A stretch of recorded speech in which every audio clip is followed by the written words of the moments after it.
الحمدللہ وکفی والصلاة والسلام علی عبادہ الذین اصطفیٰ خصوصاً علی افضلہم وخاتم النبیین محمد الامین وعلی آلہ وصحبہ اجمعین اما بعد فاعوذ باللہ من الشیطان الرجیم بسم اللہ الرحمن الرحیم وَإِذَا أُنزِلَتْ سُورَةٌ أَنْ آمِنُوا بِاللَّهِ وَجَاهِدُوا مَعَ رَسُولِهِ اسْتَأْذَنَكَ أُولُو الطَّوْلِ مِنْهُمْ وَقَالُوا ذَرْنَا نَكُن مَعَ الْقَاعِدِينَ رَضُوا بِأَنْ يَكُونُوا مَعَ الْخَوَالِفِ وَطُبِعَ عَلَى قُلُوبِهِمْ فَهُمْ لَا يَفْقَهُونَ صدق اللہ العظیم۔ سورہ توبہ میں ابھی یہی منافقین کا بیان چل رہا ہے،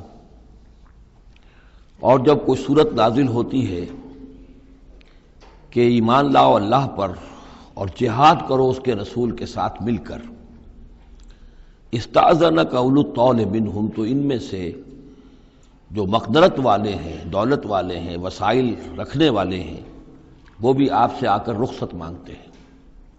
وقالوا ذرنا نکن مع القاعدین، اور کہتے ہیں کہ ہمیں چھوڑ دیجئے، رہنے دیجئے، ایگزمپٹ کر دیجئے، ہم یہیں بیٹھ رہنے والوں میں شامل ہو جائیں۔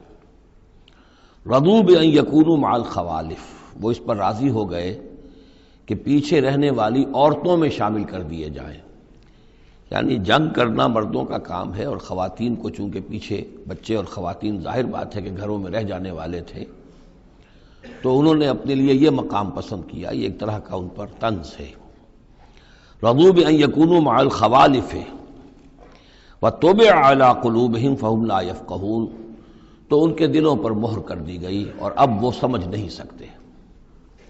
لیکن الرسول والذین آمنوا معہ، اس کے برعکس اللہ کے رسول صلی اللہ علیہ وسلم اور جو لوگ ان کے ساتھ ایمان لائے، جاہدوا باموالہم وانفسہم، انہوں نے جہاد کیا اللہ کی راہ میں، اپنے اموال سے بھی، اپنی جانوں سے بھی۔ واولئک لہم الخیرات، یہ وہ لوگ ہیں جن کے لیے بھلائیاں ہیں، خوبیاں ہیں، نیکیاں ہیں، اچھا اجر ہے۔ وَأُولَٰئِكَ هُمُ الْمُفْلِحُونَ، اور یقیناً یہی لوگ ہیں فلاح پانے والے، آخری منزل مراد کو پا لینے والے۔ فلاح کے لفظ پر انشاءاللہ تفصیلی گفتگو جو ہے وہ سورہ مومنون کے شروع میں ہوگی۔ یہ ایک بڑی اہم اصطلاح ہے قرآن کی، میں نے اب تک اس کا ترجمہ بس اسی طریقے سے اسی لفظ کے ساتھ کیا ہے۔ اعد اللہ لہم جنات تجری من تحتہا الانہار خالدین فیہا، اللہ تعالیٰ نے ان کے لیے ان باغات کو تیار کیا ہے جن کے دامن میں یا جن کے نیچے ندیاں بہتی ہوں گی، جن میں وہ ہمیشہ ہمیش رہیں گے۔ ذالک الفوز العظیم، اور یہ بہت بڑی کامیابی ہے۔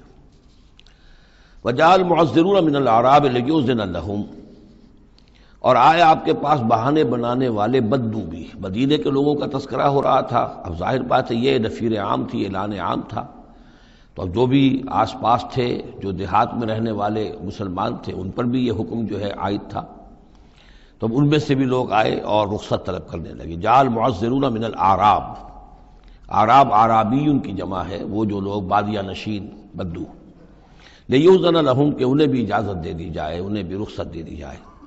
وقعد الذین کذبوا اللہ ورسولہ، اور بیٹھ رہے وہ لوگ جنہوں نے کہ جھوٹ کہا تھا اللہ سے اور اس کے رسول سے، وعدے جو کیے تھے وہ جھوٹ نکلے، یا یہ کہ جو عذر کر رہے وہ جھوٹا ہے۔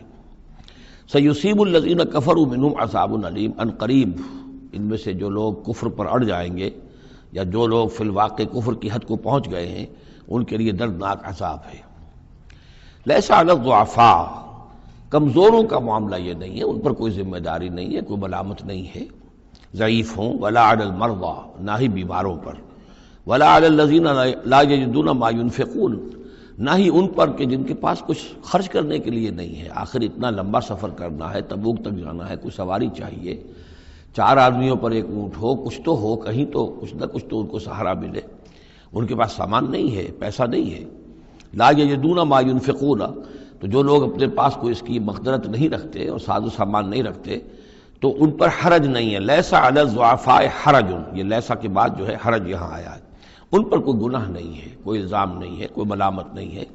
اذا نصحوا للہ ورسولہ، جبکہ اللہ اور اس کے رسول کے ساتھ مخلص ہوں، دل میں اخلاص ہے، لیکن یہ کہ مجبوری فی الواقع ہے، کوئی ضعیف ہے، بہت بوڑھا ہے، کوئی بیمار ہے، کوئی بالکل یعنی بغیر کسی وسائل کے ہے، ما علی المحسنین من سبیل، ایسے جو محسن لوگ ہیں، جو جن کا دین جو ہے وہ یعنی درجہ احسان کو پہنچا ہوا ہو، ان کے لیے کوئی ملامت نہیں، ان کے اوپر کوئی گرفت نہیں۔ واللہ غفور الرحیم، اور اللہ غفور الرحیم ہے۔ ولا علی الذین اذا ما اتوک لتحملہم، اور نہ ہی ان پر کوئی الزام ہے یا ان پر کوئی گناہ ہے کہ جو آئے آپ کے پاس، جب آئے کہ آپ ان کے لیے سواری کا انتظام کر دیں، لتحملہم، قلتا، تو اے نبی آپ نے فرمایا، لا اجد ما احملکم علیہ، نہیں میرے پاس بھی کوئی سواری کا بندوبست نہیں ہے، میں نہیں پاتا کوئی چیز جس پر کہ آپ کو سوار کر سکوں۔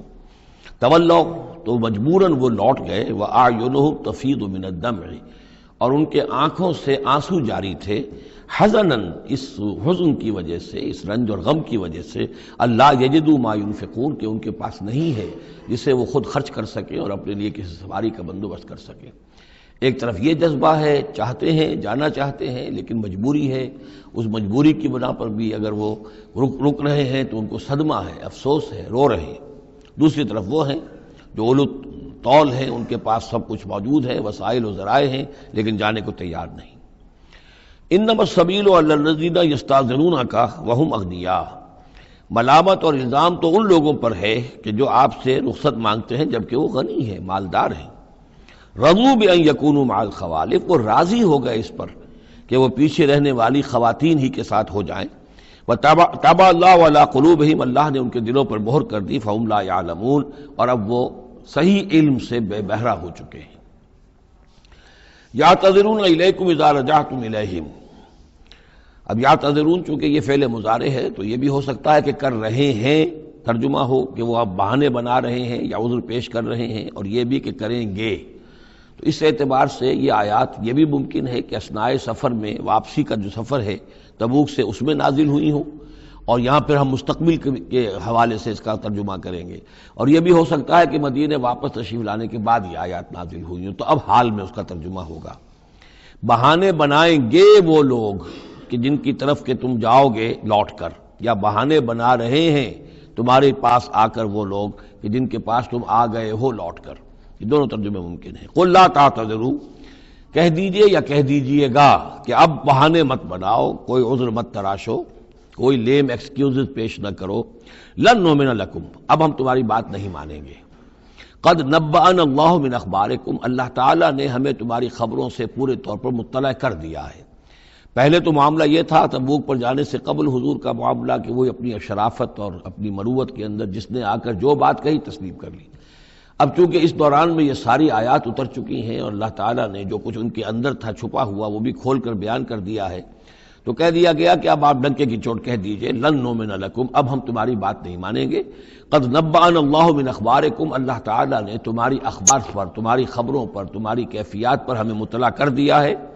وَسَيَرَ اللَّهُ عَمَلَكُمْ وَرَسُولُهُ، اب عنقریب مستقبل میں اللہ تعالیٰ تمہارے عمل کو دیکھے گا اور اس کا رسول بھی دیکھیں گے صلی اللہ علیہ وسلم، یعنی آئندہ اب تمہارا کیا ایٹیچیوڈ رہتا ہے۔ ثُمَّ تُرَدُّونَ إِلَىٰ عَالِمِ الْغَيْبِ وَالشَّهَادَةِ، پھر تمہیں لوٹا دیا جائے گا اس ہستی کی طرف جو کھلے اور چھپے کی جاننے والی ہے۔ فَيُنَبِّئُكُم بِمَا كُنتُمْ تَعْمَلُونَ، تو پھر وہ تمہیں جتلا دے گا جو کچھ کہ تم کرتے رہے تھے۔ سَيَحْلِفُونَ بِاللَّهِ لَكُمْ إِذَا انقلبتم، یہ یقیناً قسمیں کھا کھا کر، حلف اٹھا کر اللہ کا کہیں گے جب کہ تم ان کی طرف لوٹ جاؤ گے یا آ گئے ہو، الیہم لتعرضوا عنہم، تاکہ آپ اعراض کریں، تاکہ مسلمانوں ان کو چھوڑ دیں، ان سے کوئی باس پرس نہ کریں، انہیں کوئی صدا نہ دیں، اعراض کریں۔ فاعرضوا عنہم، ٹھیک ہے ان سے اعراض کرو، ان سے آپ توجہ جو ہے پھیر لیجئے۔ انہم رجس، یقیناً یہ لوگ ناپاک ہیں۔ ومأواہم جہنم، اور ان کا ٹھکانہ آگ ہے۔ جزاء بما کانوا یکسبون، بدلہ اس کا جو یہ کمائی انہوں نے کی ہے۔ یحلفون لکم لترضوا عنہم، یہ جو قسمیں کھا رہے ہیں مسلمانوں تمہارے پاس آ کر، اس لیے تاکہ تمہیں راضی کر لیں، تم ان سے راضی ہو جاؤ۔ اس لیے کہ ظاہر بات ہے کہ ایک معاشرہ تھا، مدینے میں رہتے تھے، ان کے بھائی بند تھے، ان کے دوست تھے، احباب تھے، اوس اور خزرج کے اندر رشتہ داریاں تھیں، تو اب بالکل آؤٹ کاسٹ ہو جانا معاشرے میں،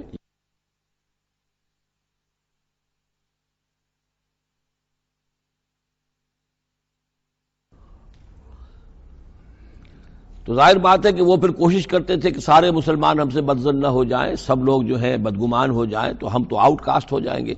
گویا کہ معاشرے میں اچھوت ہو جائیں گے۔ تو وہ آ کے لوگوں سے ملاقاتیں کر کر کے پھر ان کو بتاتے تھے کہ نہیں، ہمارا تو یہ عذر تھا، یہ مجبوری تھی، ہماری نیتوں پر شک نہ کرو۔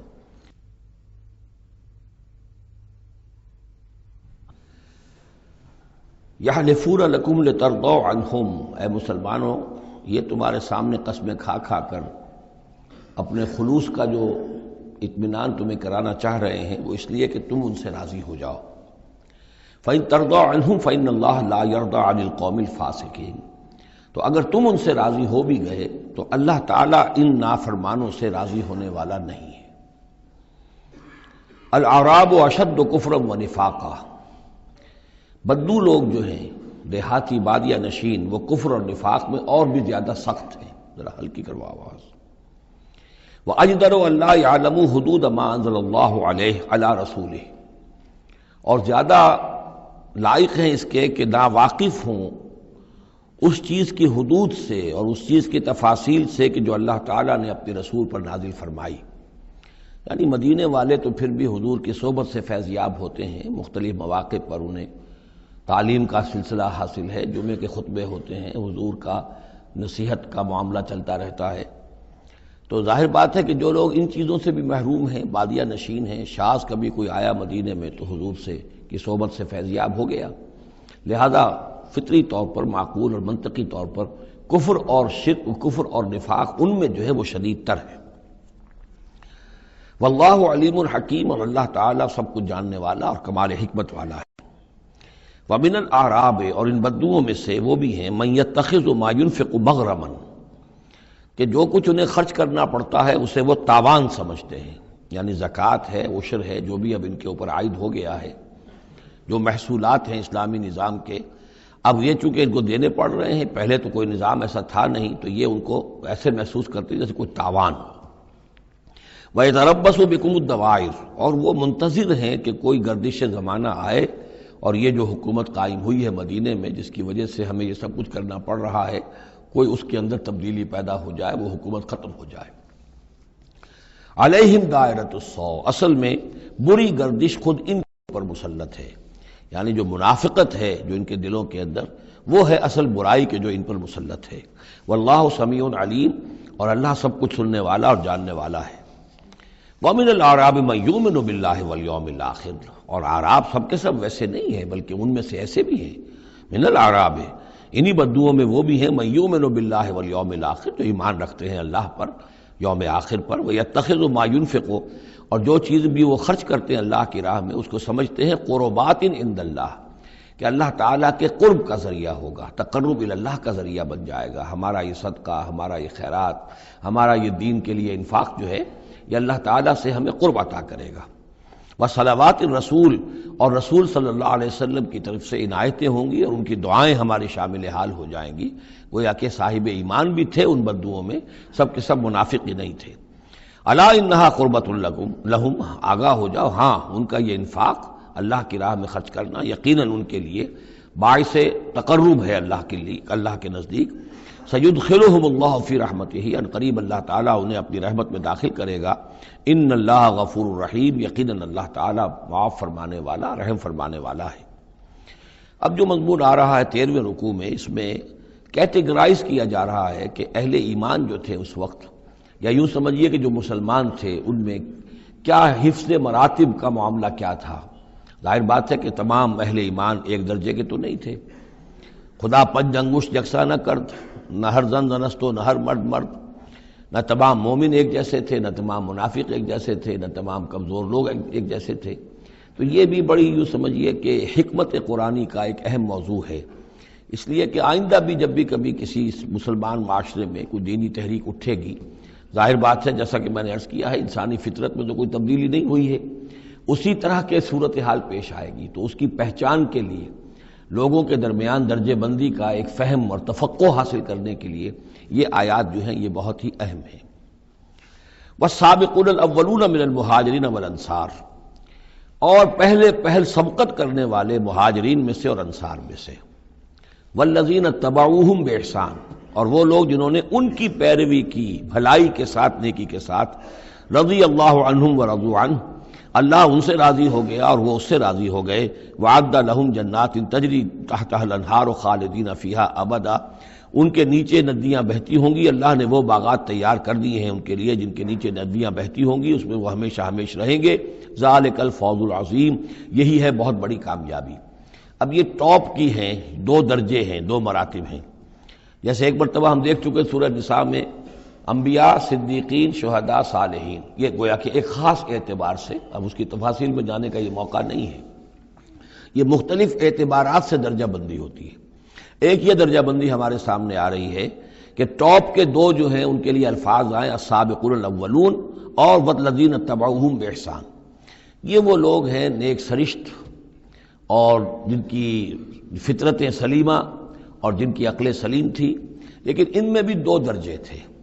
ایک درجہ وہ تھا کہ جن میں اتنی ہمت بھی ہوتی ہے کہ جیسے ہی حق سامنے آئے فوراً قبول کر لیں اور بالکل دائیں بائیں نہ دیکھیں کہ اس سے پھر کیا لازم آئے گا، کیا چھوڑنا پڑے گا، کیا کرنا پڑے گا، بلکہ یہ کہ بس ان کے لیے حق جو ہے وہ اتنی بڑی قیمتی شے ہے کہ اس کے مل جانے کے بعد ہر چہ بعد آباد، اب ہر جو ہونا ہے وہ ہو جائے. وہ تاخیر نہیں کرتے، دیر نہیں کرتے، ان میں ہمت ہوتی ہے. وہ یہ نہیں دیکھتے کہ اس پگڈنڈی پہ چلنے والے تو کوئی ہے ہی نہیں، بلکہ یہ کہ اگر پہلے ہی میں کیسے چھلانگ لگا دوں، کیسے میں چل پڑوں، کوئی مجھے آگے چلتا ہوا نظر ہی نہیں آ رہا ہے، بلکہ ان کے اندر وہ ہمت ہوتی ہے. یہ ایک مزاج اللہ تعالیٰ نے لوگوں کے بنائے ہیں. جیسا کہ حضور نے فرمایا الناس کالمعادن، جیسے معدنیات ہیں. اب سونے کی اور جو ہے اس کو صاف کریں گے تو سونا بنے گا، چاندی کی اور کو کتنا ہی صاف کر لیں سونا تو نہیں بنے گا، وہ چاندی ہی بنے گی. تانبے کی اور ہے، کتنا ہی آپ اس پر محنت کر لیں وہ آپ اچھے سے اچھا تانبا اس میں سے نکال لیجئے، لیکن یہ کہ ظاہر بات ہے کہ وہ سونا تو نہیں بنے گا. اسی طرح الناس کالمعادن، لوگوں کا معاملہ بھی یہ ہے کہ ان کی بھی اللہ تعالیٰ کی طرف سے جو ان کی طباعیں بنائی گئی ہیں جس طرح کی، ان کے اندر فرق و تفاوت ہے. تو کچھ لوگ وہ ہیں السابقون الاولون، فوراً حق کو قبول کرنا، بے خطر کود پڑنا. بے خطر کود پڑا آتش نمرود میں عشق، عقل ہے محو تماشائے لبے بام ابھی. کچھ دوسرے لوگ ہوتے ہیں سلیم الفطرت بھی ہیں اور ان کو بھی بات سمجھ میں آ گئی ہے، لیکن ہمت میں تھوڑے سے کم ہوتے ہیں. پہلے ذرا کچھ لوگ آگے چل کے معلوم ہو جائے کہ ایک دو آدمی آگے بھی جا رہے ہیں تو آج راستہ ہوگا، یہ آخر جو چل رہے ہیں یہ لوگ، اگر انہوں نے ہمت کر لی ہے تو چلو ہم بھی ہمت کریں. تو والذین اتبعوہم باحسان، جو ان کے پیچھے چلے، ان کا اتباع کیا، لیکن کیا نیک نیتی سے، اس میں کوئی خلل نہیں، کوئی فساد نہیں. وہ بات باقی ساری ٹھیک ہے، بس تھوڑی سی اس کو کہنا چاہیے کہ جس کو ہمت کہا جائے، وہ ہمت کے اندر جو ہے ہمت مرداں، وہ اس کے اندر کوئی کمی ہے. لیکن ان دونوں کو بریکٹ کر لیا ہے. السابقون والسابقون الاولون من المہاجرین والانصار. اچھا یہ بھی نوٹ کر لیجئے کہ انصار تو ایمان لائیں 10-11 سال کے بعد. اب ظاہر بات ہے کہ متبعین باحسان جو مہاجرین کے ہیں وہ زمانی اعتبار سے انصار سے پہلے ایمان لائے ہیں، لیکن مزاج کا معاملہ ہوتا ہے. انصار میں سے بھی بعض وہ تھے فوری طور پر انہوں نے قبول کیا اور اسی طرح کیا، یکسو ہو گئے، ہر چہ بعد آباد کشتی درآب انداختے. تو یہ مزاج کی بات ہے، اس کا زمانے سے تعلق نہیں ہے، یہ مزاج کی بات ہے. کسی بھی وقت اور آئندہ بھی ہمیشہ ایسا رہے گا. کچھ لوگ ایسے ہوں گے کہ جو حق کو قبول کرتے ہیں اور پھر قطعاً نہیں پرواہ کرتے، دائیں بائیں نہیں دیکھتے، کوئی آ رہا ہے یا نہیں آ رہا، کوئی ساتھ دے رہا ہے یا نہیں دے رہا ہے، کچھ نہیں. کوئی خطرات ہیں، کوئی مشکلات ہیں، کوئی مصائب آئیں گے، ہر چہ بعد آباد. کچھ لوگ ہیں جو ذرا دائیں بائیں دیکھ کر تھوڑا سا چلتے ہیں، ان کی ہمت جو ہے اتنی نہیں ہوتی. والسابقون الاولون من المہاجرین والانصار والذین اتبعوہم باحسان رضی اللہ عنہم ورضوا عنہ وعد لہم جنات تجری تحت الانہار خالدین فیہا ابدا ذالک الفوز العظیم. وممن حولکم من الاعراب منافقون. اب یہ ایک طرف تو یہ ٹاپ کے دو اور ایک اب بالکل نیچے جا کر، اور جو لوگ تمہارے آس پاس آباد ہیں جو بدوؤں میں، جو بادیہ نشین ہیں، ان میں منافق ہیں. ومن اہل المدینہ، اور نہ صرف ان میں ہے، اہل مدینہ میں بھی ہیں. مردوا علی النفاق، یہ لوگ وہ ہیں جو نفاق پر اڑ چکے ہیں. اب یعنی ان کا نفاق جو ہے جیسے ٹی بی کی 3rd سٹیج ہوتی ہے کہ جس کے بعد پھر امید نہیں ہوتی کہ شفا ہو جائے گی. یہ پرانی زمانے کی باتیں ہیں، اب تو ٹی بی لا علاج مرض نہیں رہا، پہلے کی بات ہے. لیکن یہ ہے کہ یہ اس جو مرض ہے نفاق کا، ان کا اس تیسری سٹیج کو پہنچ چکا ہے. مردوا علی النفاق لا تعلمہم، آپ انہیں نہیں جانتے، نحن نعلمہم، ہم انہیں جانتے ہیں. سنعذبہم مرتین، ہم انہیں بار بار عذاب دیں گے. ان کے لیے تو عذاب روز کھڑا تھا، روز مطالبہ آتا تھا نکلو اللہ کی راہ میں، روز جھوٹ بولنا، روز قسمیں کھانی، روز کسی نہ کسی طریقے سے بہانے بنانا. ان کی زندگی ضیق میں تھی، یہ نہیں تھا کہ وہ اس طریقے سے آرام سے تھے. ثم یردون الی عذاب عظیم، اور پھر ان کو لوٹا دیا جائے گا ایک بہت بڑے عذاب کی طرف، وہ آخرت کا عذاب ہے.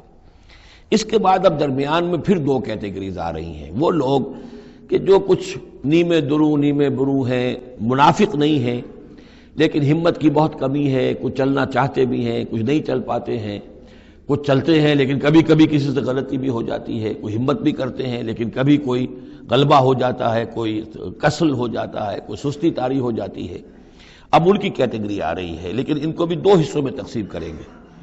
وآخرون اعترفوا بذنوبہم، اور کچھ لوگ اور ہیں جو اپنے گناہوں کا اعتراف کرتے رہتے ہیں، اپنی کوتاہیوں کا. جھوٹ نہیں بولتے، جھوٹا بہانہ نہیں بناتے، جھوٹی قسم نہیں کھاتے.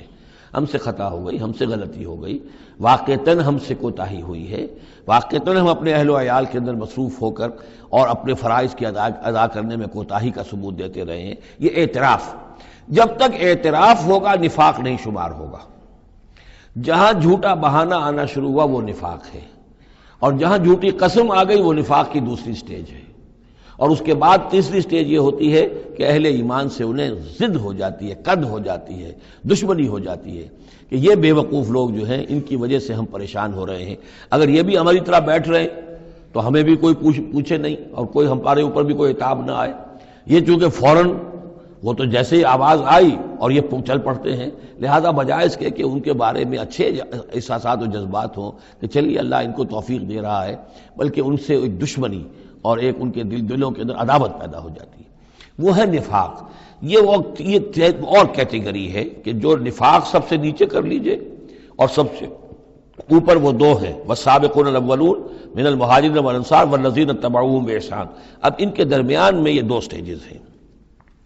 وآخرون اعترفوا بذنوبہم، اور کچھ لوگ اور ہیں جنہوں نے اپنی کوتاہیوں کا، اپنی تقصیر کا اعتراف کیا.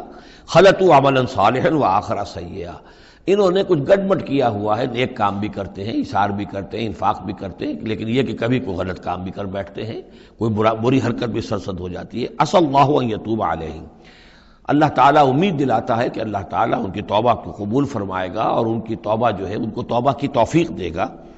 ان اللہ غفور الرحیم، یقیناً اللہ تعالیٰ غفور اور رحیم ہے. اس میں شان نزول کے اعتبار سے ایک روایت بھی ہے. حضرت ابو لبابہ تھے رضی اللہ تعالیٰ عنہ اور ان کے کچھ ساتھی تھے، ان سے غزوہ تبوک کے موقع پر یہ کوتاہی ہو گئی کہ کسل کی وجہ سے اور مال اور دنیا میں اپنے مصروفیات اور مشاغل کی وجہ سے نہیں جا سکے. لیکن یہ ہے کہ ان کو شدید فوراً ہی احساس ہو گیا کہ ان سے تو بہت بڑی غلطی ہوئی ہے، بڑی خطا ہو گئی ہے، بڑی کوتاہی ہوئی ہے. اور اس احساس کی وجہ سے اس درجے ان کو اندر جو ہے ندامت کے جذبات پیدا ہوئے کہ انہوں نے اپنے آپ کو مسجد نبوی کے ستونوں سے باندھ لیا کہ اب حضور ہی آئیں گے اور اگر اعلان فرمائیں گے کہ ہماری توبہ قبول کر لی ہے اللہ تعالیٰ نے اور اپنے دست مبارک سے ہمیں کھولیں گے، تب ہم یہاں سے آزاد ہوں گے، ورنہ ہم یہیں پر اپنی جانیں دے دیں گے، اپنے آپ کو باندھے رکھیں گے ان ستونوں کے ساتھ. پھر حضور واپس تشریف لائے ہیں اور یہ آیات جب نازل ہوئیں، عسى اللہ ان یتوب علیہم، اللہ تعالیٰ ان قریب، یا اللہ توقع ہے اللہ ان کی توبہ قبول فرمائے گا. تب حضور نے آ کر انہیں کھولا اور انہیں یہ خوشخبری دی کہ ان کی توبہ جو ہے اللہ نے قبول کر لی ہے. یہ وہی بات ہے جو سورہ نساء میں بھی ہم پڑھ چکے ہیں. ثم یتوبون من قریب، وہ لوگ انما التوبۃ علی اللہ للذین یعملون السوء بجہالۃ ثم یتوبون من قریب، فوری طور پر جو ہے انسان کے اندر وہ ایمانی جذبات جو ہیں دوبارہ عود کر آئیں اور وہ فوراً توبہ کرے. تو ایسی توبہ کا قبول کرنا جو ہے اللہ تعالیٰ نے گویا کہ اپنے ذمے واجب ٹھہرایا ہوا ہے. البتہ یہ کہ پھر ان کے بارے میں خاص طور پر یہ حکم ہوا خذ من اموالہم صدقۃ. روایت میں تو یہ آتا ہے کہ وہ خود بھی لے کر آئے تھے مال کہ یہ اللہ تعالیٰ کے جو ہماری توبہ قبول کی ہے تو ہم یہ اس کے شکرانے کے طور پر اللہ کی راہ میں یہ مال پیش کرتے ہیں اپنا. لیکن یہ کہ یہ قاعدہ کلیہ بھی ہے کہ خذ من اموالہم صدقۃ، جہاں تک منافقین کا معاملہ تھا روک دیا گیا، ان کے اب آپ صدقات قبول نہ کیجئے، اب ان کے نفقات اللہ کے ہاں قبول نہیں ہوں گے. لیکن یہ چونکہ ضعفاء ہیں، یہ کمزور ہیں، یہ منافق نہیں ہیں مخلص، کمزور مخلص ہیں، لہذا ان کے لیے کہ ان کے اموال میں سے صدقہ آپ قبول فرما لیجئے. خذ من اموالہم صدقۃ تطہرہم وتزکیہم بہا، اس طرح ان کے مال سے صدقہ قبول کرنے کا نتیجہ یہ نکلے گا کہ آپ ان کو پاک کریں گے اور تزکیہ کریں گے ان کا اس صدقے کے ذریعے سے. وصلی علیہم، ان کے لیے دعائیں کیجئے. ان صلاتک سکن لہم، یقیناً نبی آپ کی دعا جو ہے ان کے حق میں وہ بہت ہی سکون بخش ہے کہ انہیں یہ خیال ہو کہ ہم سے جو خطا ہوئی تھی ہم نے بھی استغفار کیا، توبہ کی ہے، اور اللہ کے رسول بھی ہمارے لیے دعا کر رہے ہیں. واللہ سمیع علیم، اور اللہ سب کچھ سننے والا اور جاننے والا ہے. الم یعلموا ان اللہ هو يقبل التوبۃ عن عبادہ، کیا وہ نہیں جانتے کہ اللہ تعالیٰ اپنے بندوں کی توبہ قبول فرماتا ہے. ویاخذ الصدقات، اللہ تعالیٰ بندوں کے صدقات قبول کرتا ہے. یعنی اللہ کا احسان ہے. صدقہ وہ شے ہے، خیرات وہ شے ہے حضور نے اپنے اوپر حرام کی، اپنی اولاد پر حرام کی ہے. اللہ تعالیٰ کی وہ شان ہے، وہ الغنی ہے، لیکن وہ کہتا ہے میں تو قبول کرتا ہوں. میرے دین کے لیے تم خرچ کرتے ہو، میرے لیے میری رضا جوئی کے لیے خرچ کرتے ہو، تو میں تو تمہارے صدقات کو قبول کرتا ہوں. فرمایا کہ الم یعلموا ان اللہ هو يقبل التوبۃ عن عبادہ ويأخذ الصدقات، وہ صدقات قبول فرما لیتا ہے. وان اللہ هو التواب الرحیم، اور وہ تو بہت ہی توبہ کا قبول فرمانے والا اور بہت رحم فرمانے والا ہے. وقل اعملوا، لیکن ساتھ ہی آپ ان کو وہی جو کمزور لوگ تھے کہہ دیجئے، یہ بھی کہہ دیجئے اعملوا، اب دیکھو عمل کرو، اب محنت کرو، اثر نو کمر کسو، پہلے سے بڑھ کر اب سرفروشی اور جانفشانی ہونی چاہیے. فَسَيَرَى اللَّهُ عَمَلَكُمْ وَرَسُولُهُ، تو آئندہ اللہ بھی اور اس کے رسول بھی تمہارے عمل کو دیکھیں گے، تمہارا رویہ کیا رہتا ہے، تم نے کتنی اصلاح کی ہے، دوبارہ تو نہیں پھر تمہارا قدم پھسل رہا ہے. والمومنون، اور اہل ایمان بھی دیکھیں گے. وَسَتُرَدُّونَ إِلَىٰ عَالِمِ الْغَيْبِ وَالشَّهَادَةِ، اور پھر وہ وقت آ جائے گا جب تمہیں لوٹا دیا جائے گا اس کی طرف کہ جو کھلے اور چھپے سب چیز کا جاننے والا ہے. فَيُنَبِّئُكُم بِمَا كُنتُمْ تَعْمَلُونَ، اور پھر وہ تمہیں بتا دے گا جو کچھ کہ تم کرتے رہے تھے، تمہارے سارے اعمال سامنے آئیں گے. فَمَن يَعْمَلْ مِثْقَالَ ذَرَّةٍ خَيْرًا يَرَهُ وَمَن يَعْمَلْ مِثْقَالَ ذَرَّةٍ شَرًّا يَرَهُ. اس کے بعد تو دودھ کا دودھ پانی کا پانی ہو ہی جانا ہے. وَآخَرُونَ مُرْجَوْنَ لِأَمْرِ اللَّهِ، اب یہ اس ضعفاء میں سے ایک سیکنڈ کیٹیگری ہے. یہ سیکنڈ کیٹیگری وہ ہے کہ جو اس میں 3 اصحاب ہیں، اور ان میں خاص طور پر کعب ابن مالک رضی اللہ تعالیٰ عنہ کا انصاری صحابی، ان کی طویل ترین حدیث جو ہے بخاری شریف میں آئی ہے، جنہوں نے سارا یہ واقعہ درج کیا ہے. مولانا مودودی نے تفہیم القرآن میں بھی وہ پوری نقل کی ہوئی ہے، تو اس لیے حدیث کی کتاب کا ملنا شاید آپ کے لیے مشکل ہو، لیکن یہ کہ تفہیم القرآن عام طور پر مل جاتی ہے، تو وہاں وہ واقعتاً سبق آموز ہے بہت، کہ وہ پورا معاشرہ کیا تھا، کیا تعلقات تھے حضور کے اور صحابہ کے. اب حضور سزا دے رہے تھے تو کس طور سے دے رہے تھے، جن کو سزا دی جا رہی تھی ان کے احساسات کیا تھے، معاشرے میں جو لوگ تھے ان جن کو سزا دی گئی تھی ان کے جو رشتہ دار تھے، یہاں تک کہ ان کی بیویاں، ان کا کیا طرز عمل تھا. تو یہ ایک جو اسلامی معاشرہ ہونا چاہیے صحیح معنی میں، اور جماعتی زندگی، دینی جماعتی زندگی جس پر ہونی چاہیے، اس کی بہترین تصویر ہے کہ جو اس طویل حدیث میں آئی ہے. یہ 3 حضرات ایسے تھے کہ جن کے ساتھ معاملہ وہی ہوا کہ یہ بھی کوئی ڈھیل دیتے رہے، اچھا چلیں گے، کل چلے جائیں گے. حضرت کعب ابن مالک فرماتے ہیں کہ میں ان دنوں بہت ہی صحت مند بھی تھا، میرے پاس مال بھی بہت تھا، میرے پاس جو اونٹنی تھی وہ بھی بہت تگڑی تھی، اور میں نے کہا چند دن اور حضور تو چلیں گے 30,000 کا لشکر لے کر، تو ظاہر بات ہے رفتار جو ہے کم ہوگی، تم ابھی اور گھر میں ٹھنڈی چھاؤں جو ہے گھر کی اور اپنے باغ کی اور اپنے جو ہے آرام کر لو، پھر تیزی کے ساتھ دوڑتے ہوئے جا کے حضور سے مل جانا. اب شیطان جو ہے اسی طریقے سے تعویق کراتا ہے، تاخیر کراتا ہے، تاکہ یہ کہ پھر ہوتے ہوتے اچانک ایک دن محسوس ہوا کہ اب تو چاہے میں کتنا ہی تیز دوڑوں میں حضور سے نہیں مل سکتا، بس وہ ہاتھ پاؤں ڈھیلے پڑ گئے. لیکن یہ کہ اس کے بعد بھی جب حضور صلی اللہ علیہ وسلم تشریف لائے ہیں اس وقت تک بھی انہوں نے خود کوئی اقدام نہیں کیا اپنی توبہ کا، بلکہ یہ کہ حضور نے جب بلا کے لوگوں سے باز پرس کرنی شروع کی ہے تو جو منافق آتے تھے وہ قسمیں کھا جاتے تھے، حضور کسی کی بات مان لیتے تھے، جو بھی تھی بات. جب ان کی باری آئی تو حضور مسکرائے. حضور کو معلوم تھا کہ یہ ظاہر بات ہے کہ کعب ابن مالک جو ہے منافقین میں سے نہیں ہے. فرمائیے آپ کا مسئلہ کیا ہوا تھا؟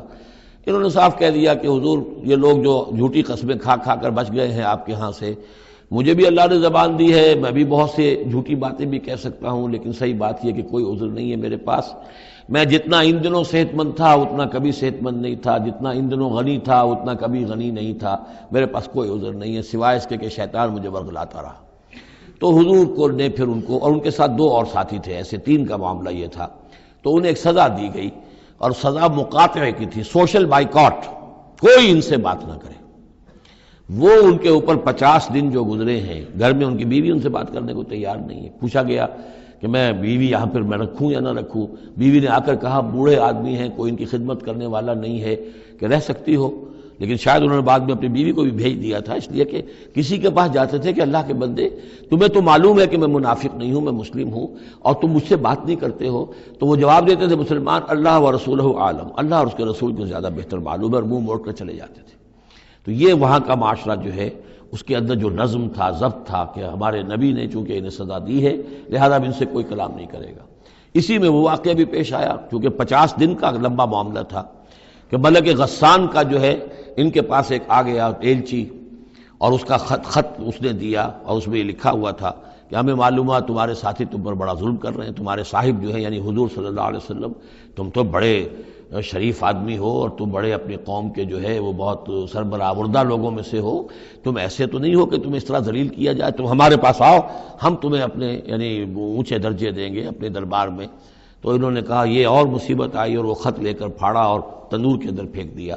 ورنہ یہ کہ اگر ذرا سی بھی کوئی کمزوری ہوتی تو یہ کہ اس شیطان نے اس کمزوری کو ایکسپلائٹ کرنے کا بھی اتنا بڑا جو ہے داؤ کھیلا تھا. بہرحال ان کا ذکر ہے یہ.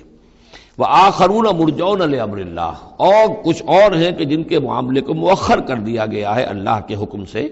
اما یعذبہم, اللہ چاہے گا تو انہیں عذاب دے گا, و اما یتوب علیہم, اور چاہے گا تو ان کو بھی توبہ کی توفیق دے گا یا ان کی توبہ قبول فرما لے گا.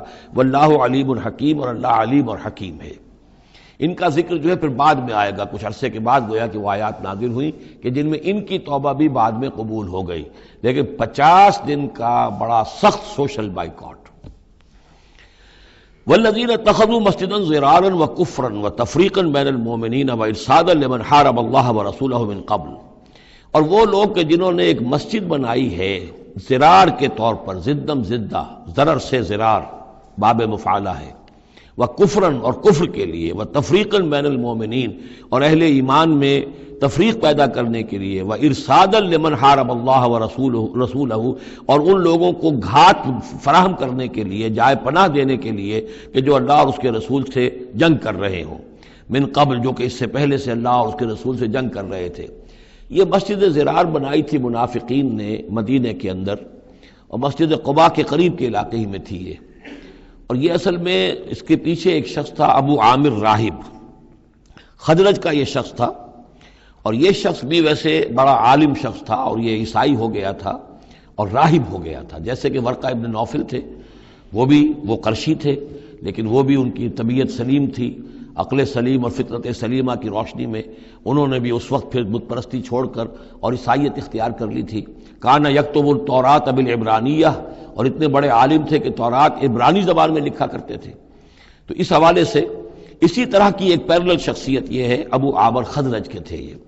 لیکن یہ شخص جو ہے راہب بنا, لیکن اس کو معاملہ برعکس ہوا. ورقہ ابن نوفل نے تو حضور کی تصدیق کی جب حضرت خدیجہ رضی اللہ تعالی عنہا لے کر گئی ہیں حضور کو, ان کا کہ یہ وہی ناموس ہے جو موسیٰ اور عیسیٰ پر آیا تھا, اور اللہ کرے کہ میں اس وقت تک زندہ رہوں جب کہ آپ کی قوم آپ کو یہاں سے نکال دے گی. تو حضور حیران ہوئے, اب مخرجیہم, کیا یہ لوگ مجھے یہاں سے نکال دیں گے؟ تو ان کا کہ ہاں یہ معاملہ ایسا ہی ہے, جس کے ساتھ بھی ہوا ہے پھر اس کی قوم نے اس کے ساتھ دشمنی کی ہے. تو برعکس رویہ یہ تھا اس کا, ابو عامر خزرجی کا, کہ یہ جو ہے حضور کا شدید ترین دشمن ہو گیا. بدر کی شکست جب ہو گئی کفار کو, تو پھر یہ مکے ہی میں جا کر آباد ہو گیا, اور وہاں یہ سازش کرتا رہا. اور یہ فوج جو ابو سفیان لے کر آئے احد میں, اس کے پیچھے بھی اس کی سازش کار فرما تھی. اور احد میں ساتھ آیا مشرکین کے, اور وہاں آ کر اس نے مسلمانوں کے جب لشکر آمنے سامنے ہوئے تھے دامن احد میں, تو اس نے باہر نکل کر تقریر کی تھی انصار مدینہ پر, جو بھی اثرات اس کے تھے, قدیم کے نیک آدمی تھا, عالم آدمی تھا, زاہد آدمی تھا, راہب تھا. تو اس حوالے سے اس نے چاہا تھا کہ انصار کو برگشتہ کریں محمد رسول اللہ صلی اللہ علیہ وسلم سے کہ وہ علیحدہ ہو جائیں, لیکن اس کی کوئی چال چلی نہیں تھی, کامیاب نہیں ہو پائی تھی. پھر یہ کہ اس کے بعد جب حنین کی بھی جنگ ہو چکی, اور پھر تھک ہار کر جب اسے معلومات جزیرہ نماء عرب میں تو میرے لیے کوئی جگہ نہیں ہے, تو پھر وہ شام چلا گیا تھا.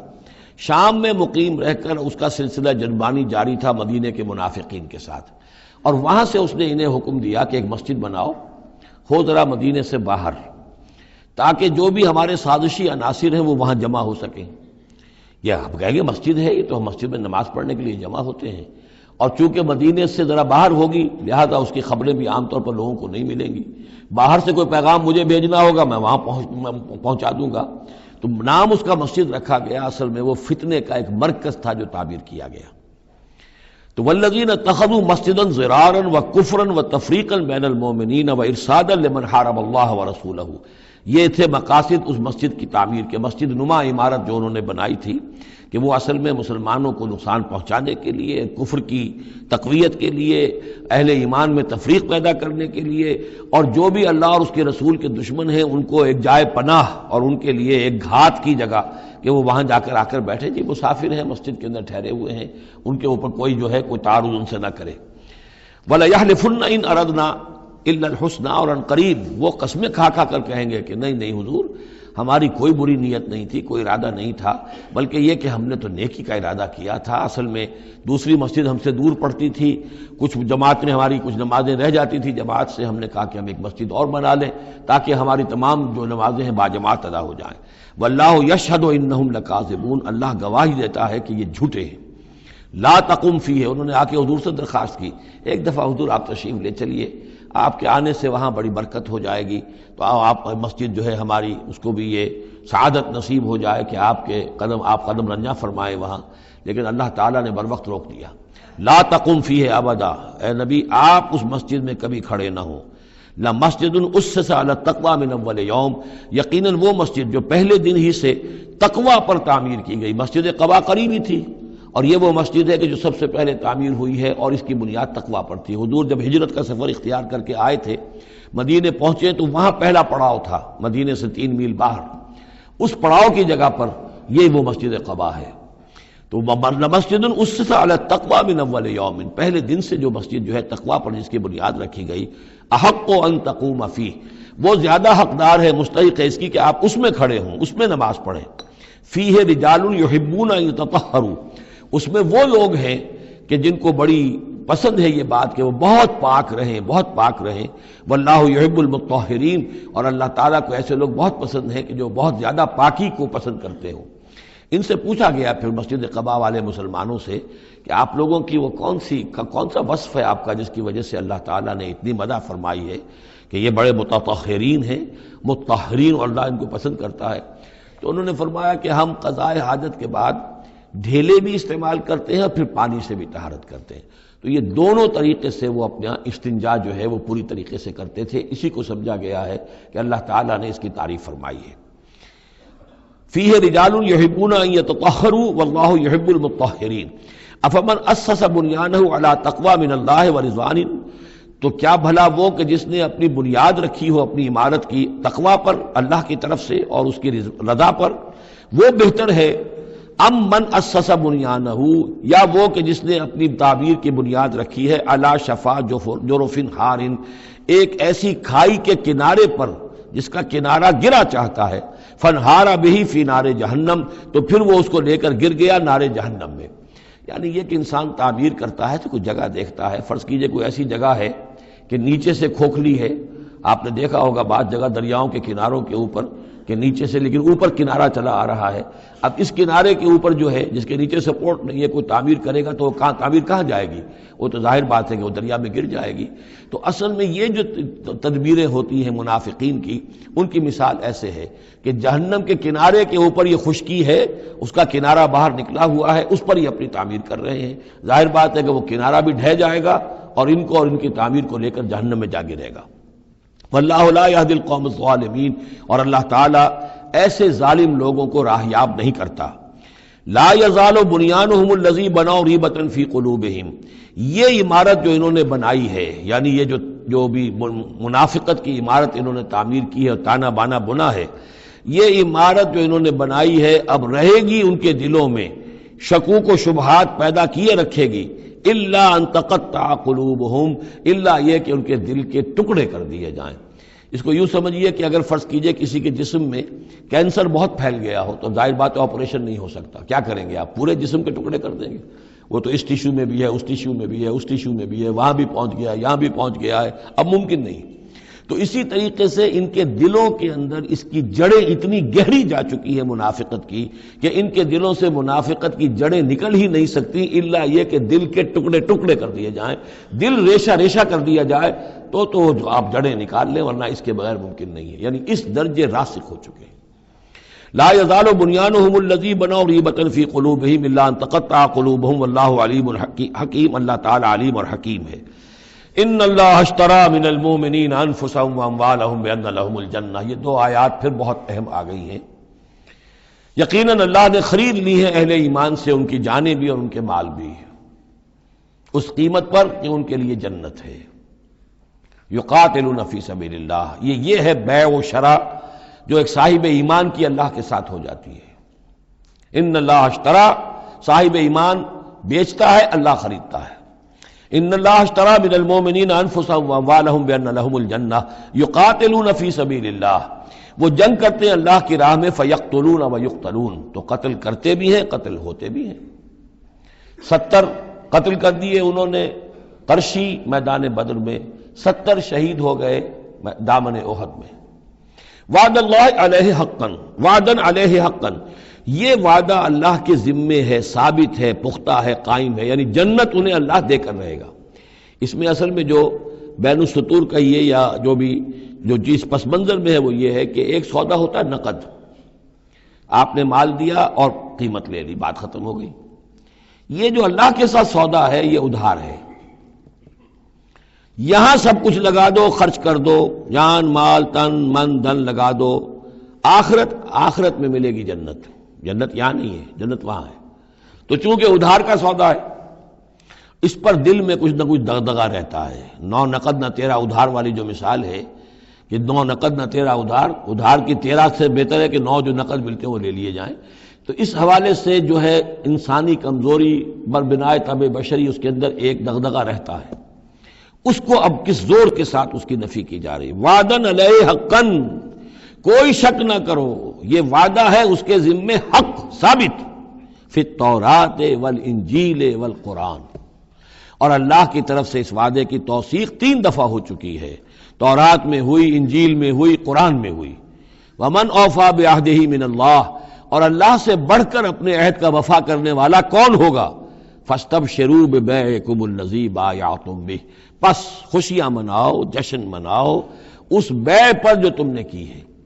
اب یہاں ایک لفظ اور آ گیا، بایعتم بہ، آپس میں جو سودا کیا ہے، مبایعت باب مفاعلہ، با یبیع بیچنا، یہ ثلاثی مجرد ہے، اور یہ جو ہے بیعت بنتی ہے بایع یبایع، آپس میں کوئی سودا کر لینا۔ تو فاستبشروا ببیعکم الذی بایعتم بہ، بس خوشیاں مناؤ اس بیع پر جس کا سودا تم نے اپنے اللہ سے کیا ہے۔ یہیں سے لفظ بیعت نکلا ہے۔ بیعت کیا ہے؟ ایک بندہ اللہ کے حوالے کرتا ہے اپنے آپ کو، لیکن چونکہ اللہ تعالیٰ تو سامنے خود موجود نہیں ہے، اس وقت اللہ کے رسول تھے، تو بیعت ہو رہی ہے اصل میں تو اللہ سے، بیع اللہ سے ہے اور بیعت رسول اللہ سے ہو رہی ہے صلی اللہ علیہ وسلم۔ دست مبارک اللہ کا نہیں ہے بلکہ اللہ کے رسول کا ہے۔ البتہ ایک جگہ ہم جا کر دیکھ لیں گے کہ فرمایا گیا کہ ایک تیسرا ہاتھ اور بھی ہے، انویزیبل ہاتھ، غیر مرئی ہاتھ اللہ کا بھی ہے، ید اللہ فوق ایدیہم، اللہ کا ہاتھ ان کے ہاتھوں کے اوپر ہے۔ تو یہ بیع ہے، یہ سودا ہے، یہ ایمان کا لازمی تقاضا ہے۔ ان اللہ اشتری من المؤمنین انفسهم واموالهم بان لهم الجنہ یقاتلون فی سبیل اللہ فیقتلون ویقتلون وعدا علیہ حقا فی التوراۃ والانجیل والقرآن ومن اوفی بعہدہ من اللہ فاستبشروا ببیعکم الذی بایعتم بہ وذلک هو الفوز العظیم۔ اور یہی ہے بہت بڑی کامیابی۔ اللہ تعالی ہم میں سے ہر ایک کو یہ توفیق دے کہ اللہ کے ساتھ یہ بیع و شراء ہم کریں، اللہ کے ساتھ سودا کریں اور اللہ تعالیٰ کے ہاتھ اپنے جانیں اور مال بیچ دیں۔ اب اس کا جو ظہور ہوگا انسانی شخصیت میں وہ کیا ہے؟ یہ آیت بھی بڑی ہی گمبھیر اور بڑی جامع آیت ہے، بہت جامع آیت ہے۔ اس میں 9 الفاظ آئے ہیں، التائبون العابدون الحامدون السائحون الراکعون الساجدون الآمرون بالمعروف والناہون عن المنکر والحافظون لحدود اللہ وبشر المؤمنین۔ توبہ کرنے والے، اللہ کی پرستش اور بندگی کرنے والے، اللہ کی حمد اور تعریف کرنے والے، دنیاوی آسائشوں سے لا تعلق رہنے والے سائحون، پچھلے زمانے میں ہوتا تھا بنباس لینے والے، چلے جانے والے، شہروں کو چھوڑ کر چلے جاتے تھے لوگ جنگلوں کے اندر، لیکن ہمارے ہاں اسلام میں اب سیاحت نہیں رہی ہے، رہبانیت ختم کر دی گئی ہے۔ البتہ روزے داروں پر اطلاق ہوتا ہے، مہاجرین پر، مجاہدین پر جو اللہ کی راہ میں نکلے ہوتے ہیں وہ بھی گویا کہ ان کے مشابہ ہو جاتے۔ لا رہبانیت فی الاسلام الا الصوم، لا رہبانیت فی الاسلام الا الجہاد فی سبیل اللہ۔ الراکعون، رکوع کرنے والے، الساجدون، سجدہ کرنے والے، اور پھر تین الفاظ وہ ہیں کہ جو ایک عملی جد و جہد، باقی سارے اوصاف تو اپنے ہیں، ذاتی ہیں، لیکن اس سے جو متعدی ہونا ہے، معاشرے کے ساتھ انہیں جو معاملہ کرنا ہے، جو بھی اب اس دعوت و تحریک کے لیے جو عمل کرنا ہے، الامرون بالمعروف، نیکی کا حکم دینے والے، والناہون عن المنکر، بدی سے روکنے والے، اور سب سے زیادہ جامع لفظ آیا حافظون لحدود اللہ، اللہ کے حدود کی حفاظت کرنے والے، گویا کہ خدائی فوجدار بن کر کھڑے ہو جانے والے کہ یہ اللہ کے حدود ہیں، ہم پامال نہیں کرنے دیں گے، ہم انہیں توڑنے نہیں دیں گے۔ یہ ہے وہ در حقیقت کے جو منہج انقلاب نبوی کے ضمن میں اس دور میں جو ایک اجتہاد کی ایک ضرورت ہے کہ جو بھی آخری مرحلہ ہوگا جبکہ وہ سارے مراحل طے ہو چکے ہوں تو اس میں نہی عن المنکر بالید، کہ ہم حدود اللہ کو اب نہیں ٹوٹنے دیں گے اور ہم پوری طاقت کے ساتھ حفاظت کریں گے اللہ کی حدود کی، اور جو بھی منکرات ہیں ان کو روکیں گے۔ وبشر المؤمنین، اور اے نبی ان اہل ایمان کو آپ بشارت دے دیجئے، اللہم ربنا اجعلنا منہم۔ ما کان للنبی والذین آمنوا ان یستغفروا للمشرکین ولو کانوا اولی قربی، اور یہ نبی کے لیے اور نہ ہی اہل ایمان کے لیے یہ روا ہے کہ وہ استغفار کریں، بخشش چاہیں مشرکین کے لیے، خواہ وہ ان کے قرابت دار ہوں، ولو کانوا اولی قربی من بعد ما تبین لہم، اس کے بعد کہ ان کے لیے یہ بات واضح ہو چکی ہو انہم اصحاب الجحیم، کہ وہ لوگ جہنمی ہیں۔ وما کان استغفار ابراہیم لابیہ الا عن موعدۃ وعدہا ایاہ، اور نہیں تھا استغفار کرنا ابراہیم کا اپنے والد کے حق میں مگر ایک وعدے کی بنیاد پر کہ جو انہوں نے اس سے کیا تھا جب گھر سے نکالا ہے باپ نے، یہ ہم سورہ مریم میں پڑھیں گے، تو اس وقت وعدہ کر کے نکلے تھے ساستغفر لک ربی انہ کان بی حفیہ، وہ وعدہ نبھاتے رہے، اور وہ نبھاتے اس لیے رہے کہ امید تھی کہ جب تک وہ زندہ تھا باپ کہ شاید اللہ تعالیٰ اس کو ہدایت دے دے اور یہ ایمان پر آ جائے، لیکن جب اس کی موت واقع ہو گئی تو انہوں نے استغفار بند کر دیا، اس لیے کہ اب ثابت ہو گیا کہ وہ در حقیقت کفر کے اوپر اڑا رہا، اور موت جب واقع ہو گئی تو اب تو توبہ کا دروازہ بند ہو چکا۔ فلما تبین لہ انہ عدو للہ، اور جب ان پر یہ بات روشن ہو گئی، واضح ہو گئی کہ وہ تو اللہ کا دشمن ہے، تبرأ منہ، تو ان سے تبری کیا اور ان سے اعلان بیزاری کر دیا۔ ان ابراہیم لأواہ حلیم، یقیناً ابراہیم تو بہت نرم دل تھے اور بہت ہی حلیم الطبع تھے۔ وما کان اللہ لیضل قوما بعد اذ ھداھم، اور یہ اللہ کی شان نہیں ہے، اللہ کا یہ طریقہ نہیں ہے کہ وہ کسی قوم کو گمراہ کر دے اس کے بعد کہ انہیں ہدایت دی ہو، حتی یبین لہم ما یتقون، جب تک کہ واضح نہ کر دے جس چیز سے بچنا چاہیے۔ یعنی جب تک یہ آیت قرآن میں نہیں اتری تھی، اگر کسی مسلمان نے اپنے کسی مشرک باپ یا ماں کے لیے دعا کی ہے تو اللہ نے اس کے لیے معافی کا اعلان کر دیا کہ چونکہ اس بات سے ابھی تک تمہیں آگاہ نہیں کیا گیا تھا کہ اہل ایمان کے لیے روا نہیں ہے کہ مشرکین کے لیے استغفار کریں، تو جب تک یہ حکم نہیں آ گیا تھا جو بھی اگر کسی نے کیا ہے تو اللہ تعالیٰ اس پر کوئی باس پرس نہیں کرے گا۔ ما کان اللہ لیضل قوما بعد اذ ھداھم حتی یبین لہم ما یتقون، جب تک کہ واضح نہ کر دیا جائے کہ ان چیزوں سے آپ کو بچنا ہے۔ ان اللہ بکل شیء علیم، یقیناً اللہ تعالیٰ ہر شے کا جاننے والا ہے۔ ان اللہ لہ ملک السماوات والارض، یقیناً اللہ ہی کے لیے ہے آسمانوں اور زمین کی بادشاہی، یحیی و یمیت، وہی زندہ رکھتا ہے، وہی موت وارد کرتا ہے۔ ما لکم من دون اللہ من ولی ولا نصیر، اور تمہارے لیے کوئی نہیں ہے، کوئی نہ حمایتی اور نہ کوئی مددگار اللہ کے سوا۔ لقد تاب اللہ علی النبی والمہاجرین والانصار، اللہ تعالیٰ مہربان ہوا، شفقت فرمائی اللہ تعالیٰ نے اپنے نبی پر بھی صلی اللہ علیہ وسلم، والمہاجرین اور مہاجرین پر، والانصار اور ان انصار پر، الذین اتبعوہ فی ساعۃ العسرۃ، جنہوں نے ان کا ساتھ دیا، ان کی پیروی کی، ان کا اتباع کیا بڑی مشکل وقت میں۔ یہ اسرہ جو ہے اس کو کہا جاتا ہے تبوک کو جیش الاسرہ، بہت ہی تنگی تھی، راشن کی بہت کمی تھی، بھوک کا معاملہ، قحط کا معاملہ، بہت سخت آزمائش تھی جو اللہ تعالیٰ نے اس وقت مسلمانوں کی ہے۔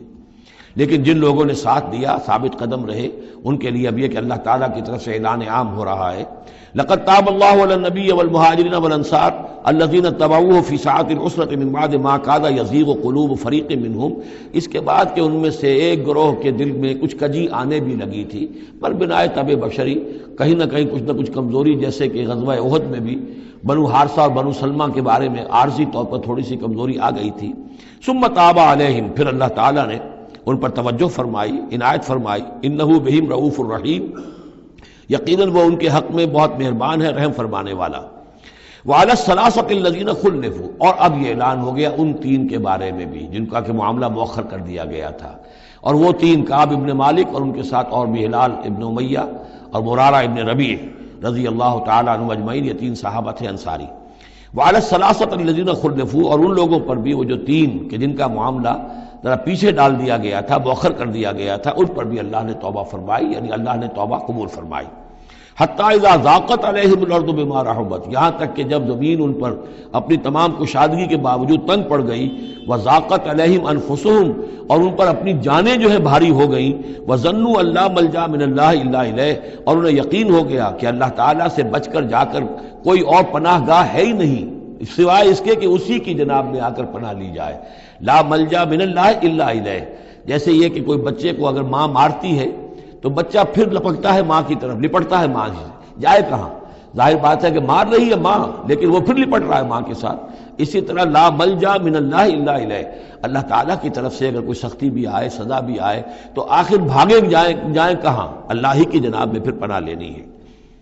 نہ کہیں جہاں میں کما ملی جو اما ملی، تو کہاں ملی میرے جرم خانہ خراب کو تیرے عفو بندہ نواز میں۔ ثم تاب علیہم لیتوبوا، تو اللہ تعالیٰ نے ان کی توبہ قبول فرمائی تاکہ وہ بھی دوبارہ متوجہ ہو جائیں اور اپنی جو بھی کمزوریاں تھیں ان کو رفع کریں۔ ان اللہ هو التواب الرحیم، یقیناً اللہ تعالیٰ تواب ہے اور رحیم ہے۔ یا ایھا الذین آمنوا اتقوا اللہ وکونوا مع الصادقین، اہل ایمان اللہ کا تقوی اختیار کرو اور دیکھو صادقین کی جماعت کے ساتھ جڑے رہو۔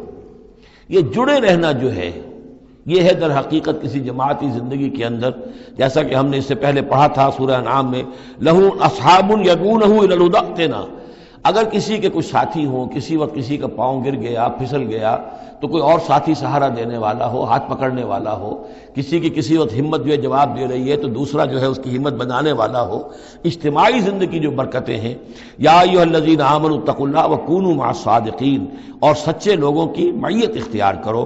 ما کان لأہل المدینۃ ومن حولہم من الاعراب ان یتخلفوا عن رسول اللہ، یہ بالکل روا نہیں تھا مدینے والوں کے لیے اور نہ ہی جو ان کے ارد گرد تھے بدو لوگ جو آباد تھے کہ وہ پیچھے رہ جاتے رسول کو چھوڑ کر۔ رسول جا رہے ہیں، تپتی راہیں مجھ کو پکارے، دامن پکڑے چھاؤں گھنیری، وہ تپتی راہوں کی طرف رسول تو جا رہے ہیں اور یہ بیٹھے رہے اپنی ٹھنڈی چھاؤں کے اندر۔ وَلَا يَرْغَبُوا بِأَنفُسِهِمْ عَن نَفْسِهِ، اور نہ ان کے لیے یہ روا تھا کہ وہ نبی کی جان سے بڑھ کر اپنی جان کی فکر کرتے، اپنی جان کی پرواہ کرتے، اپنی آسائش اور اپنی حفاظت اور اپنی عافیت جو ہے اس کی فکر کرتے۔ ذَلِكَ بِأَنَّهُمْ لَا يُصِيبُهُمْ ظَمَأٌ، یہ اس لیے کہ انہیں نہ تو آتی کوئی بھوک پیاس لگتی، ولا نصب، نہ کوئی ان کے اوپر تکان طاری ہوتی، ولا مخمصۃ، نہ کبھی انہیں فاقے کی تکلیف گوارا کرنا پڑتی فی سبیل اللہ، اللہ کے راہ میں، ولا یطعون موطئا، اور نہ ہی وہ قدم رکھتے کسی جگہ پر یغیظ الکفار، جس سے کہ کفار کو جو ہے کے دلوں میں آگ لگے، ولا ینالون من عدو نیلا، اور نہ وہ لیتے اپنے دشمن سے کچھ بھی، کوئی بازی حاصل کرتے، کچھ پاتے، کچھ اس سے فتح حاصل کرتے، الا کتب لہم بہ عمل صالح، مگر یہ کہ ہر اس فعل کے ساتھ ساتھ ان کے اعمال میں عمل صالح نیکیوں کا اندراج ہوتا رہتا، چاہے کبھی بھوک لگتی، کبھی پیاس لگتی، کبھی کوئی اور تکلیف ہوتی، کہیں چلنا پڑتا، اس کی مشقت ہو جاتی، تکان ہو جاتی، کہیں دشمن سے کوئی غزل پہنچا کر اہل ایمان کو لیے کوئی نفع حاصل کر لیا جاتا، جو بھی ہوتا یہ سب کا سب ان کے نامہ اعمال میں نیکیوں کی صورت میں درج ہوتا چلا جاتا۔ ان اللہ لا یضیع اجر المحسنین، یقیناً اللہ تعالیٰ محسنوں کے اجر کو ضائع نہیں کرتا۔ ولا ينفقون نفقة صغیرة ولا کبیرة، اور نہ ہی وہ خرچ کرتے کوئی نفقہ، کوئی انفاق چھوٹا ہو یا بڑا، ولا یقطعون وادیا، اور نہ طے کرتے کوئی وادی الا کتب لہم، مگر یہ کہ وہ لکھ لی جاتی، ان کے سارے نامہ اعمال کے اندر یہ سارے اعمال درج ہو جاتے، لیجزیہم اللہ احسن ما کانوا یعملون، تاکہ اللہ تعالیٰ انہیں بدلہ دیتا بہت ہی عمدہ اس کا کہ جو وہ کرتے رہے ہیں۔ وما کان المؤمنون لینفروا کافہ، اور اہل ایمان کے لیے یہ بات تو ممکن نہیں ہے کہ وہ سب کے سب نکل آئیں۔ اب یہ در حقیقت حل بتایا جا رہا ہے، چونکہ یہ بات سامنے آ چکی ہے کہ جو لوگ بدو ہیں، بادیہ نشین ہیں، وہ کفر میں اور نفاق میں زیادہ سخت ہیں، ان کو حضور کی صحبت سے فائدہ نہیں پہنچ رہا، استفادہ نہیں کر پاتے۔ اب کیا کیا جائے، اس کا حل کیا ہو؟ یہ تو ممکن نہیں ہے کہ سارے بادیہ نشین آئیں اور مدینے میں آباد ہو جائیں۔ ما کان المؤمنون لینفروا کافہ، سب کے سب اپنے اپنے علاقوں کو چھوڑیں اور آ جائیں مدینے میں، تو اب کیا شکل ہوگی؟ فلولا نفر من کل فرقۃ طائفۃ منہم طائفۃ، تو کیوں نہ نکلے ہر ایک جماعت میں سے ایک گروہ، ایک حصہ، لیتفقہوا فی الدین، وہ آئیں حضور کی خدمت میں رہیں، تفقہ فی الدین حاصل کریں، دین کا فہم، دین کی سمجھ حاصل کریں، وَلَيُنذِرُوا قَوْمَهُمْ إِذَا رَجَعُوا إِلَيْهِمْ، اور پھر جب جائیں اپنی قوم کی طرف واپس تو اپنی قوم کو بھی خبردار کریں، لَعَلَّهُمْ يَحْذَرُونَ، تاکہ وہ بھی بچیں۔ یعنی یہ ایک ہدایت کر دی گئی کہ اب تمام لوگ جو ہیں اس طریقے سے نظام بنایا جائے کہ لوگ آیا کریں گروہ در گروہ، اور یہاں مدینے میں حضور کے پاس قیام کریں، ان کی تربیت ہو، تعلیم ہو، ان کو سمجھایا جائے، سکھایا جائے، پڑھایا جائے، پھر وہ جائیں اور اپنے اپنے علاقوں میں جا کے لوگوں کے اندر اسی تعلیم کو عام کریں۔ یا ایھا الذین آمنوا قاتلوا الذین یلونکم من الکفار، اہل ایمان جنگ کرو ان کافروں سے جو تمہارے ساتھ ملحق ہیں۔